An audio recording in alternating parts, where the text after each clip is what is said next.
मुंबई, चेन्नई, विशाखापट्टनम जैसे 12 शहर 3 फीट पानी में डूब जाएंगे। 2050 तक अर्थ का टेम्परेचर 1.5 डिग्री सेल्सियस तक बढ़ेगा।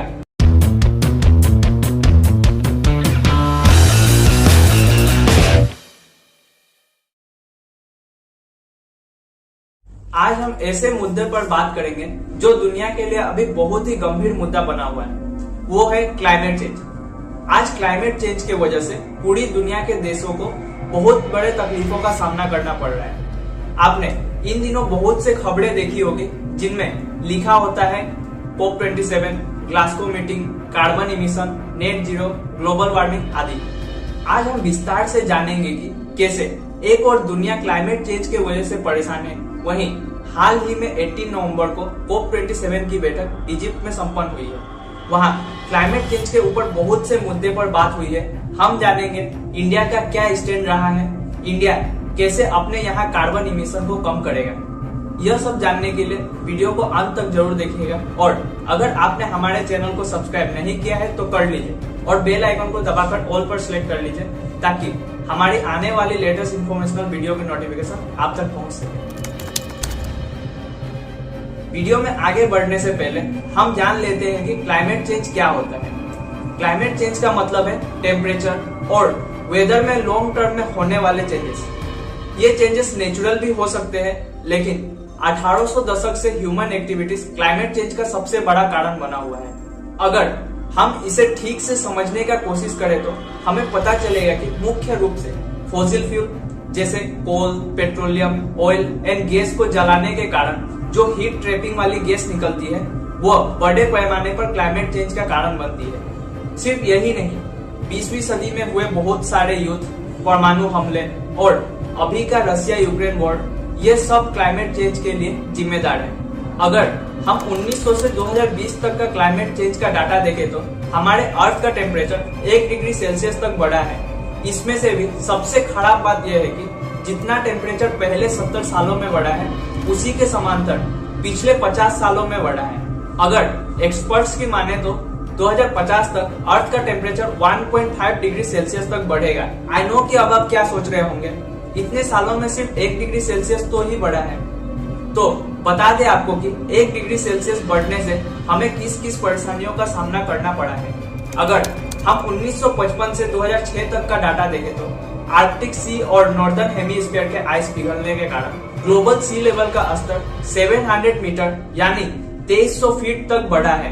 इतना ही नहीं, इंडस्ट्रीज से निकलने वाले जहरीले धुएं और गंदे पानी के वजह से खेती में बहुत असर पड़ा है। मीथेन गैस के कारण ग्लोबल क्रॉप प्रोडक्शन में भी डिक्रीज हुआ है। अगर ऐसा ही चलता रहा तो आने वाले 2050 तक टेम्परेचर बढ़ने के कारण हमें बहुत से परेशानियों का सामना करना पड़ेगा। एक्सपर्ट्स बताते हैं कि टेम्परेचर बढ़ने से आने वाले 10 सालों के भीतर आर्कटिक सी की पूरी बर्फ पिघल जाएगी। मालदीव जैसे आइलैंड वाली देश पूरी तरह से डूबने के कगार पर आ जाएगी। अगर बात करें इंडिया की तो मुंबई, चेन्नई, विशाखापट्टनम जैसे 12 शहर 3 फीट पानी में डूब जाएंगे और दुनिया के 14% आबादी को हीट वेव का सामना करना पड़ेगा। अगर ऐसे ही चलता रहा तो आने वाले 2030 से 2050 तक क्लाइमेट चेंज के कारण हर साल लगभग 2,50,000 से भी ज्यादा मौतें होने का कयास लगाया जा रहा है, जिसका कारण होगा माल न्यूट्रिशन, मलेरिया, डायरिया और हीट आदि। ऐसे ही 2021 में क्लाइमेट चेंज के कहर पूरी दुनिया ने देखा है, जहां ऑस्ट्रेलिया में भीषण आग लगी हुई थी, न्यूजीलैंड में 8 इंच ज्यादा बर्फबारी हुई,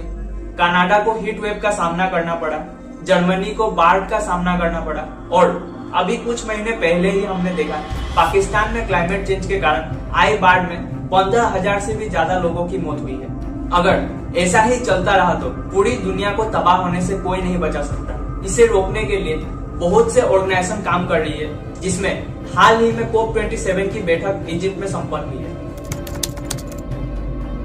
यहाँ क्लाइमेट चेंज के ऊपर बहुत से मुद्दे पर बात की गई है, जहाँ इंडिया के इन्वायरमेंट मिनिस्टर भूपेंद्र यादव जी के द्वारा माइलस्टोन रखा गया है कैसे इंडिया क्लाइमेट चेंज से डील करेगा।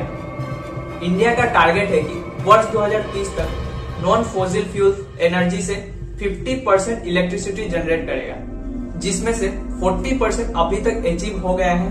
इंडिया 2070 तक नेट जीरो का टारगेट लेकर चल रहा है। क्या है नेट जीरो, इसको भी जान लेते हैं। नेट जीरो इमिशन का मतलब यह नहीं कि ग्रीन हाउसेस गैसेस का उत्सर्जन जीरो करना है, बल्कि ग्रीन हाउस गैस इमिशन को किसी दूसरे माध्यम से बैलेंस करना है। नेट जीरो इमिशन का मतलब एक ऐसी इकोनॉमी को तैयार करना है जहां फॉसिल फ्यूल का इस्तेमाल ना के बराबर हो, कार्बन इमिशन करने वाले दूसरे चीजों का भी इस्तेमाल बहुत कम हो।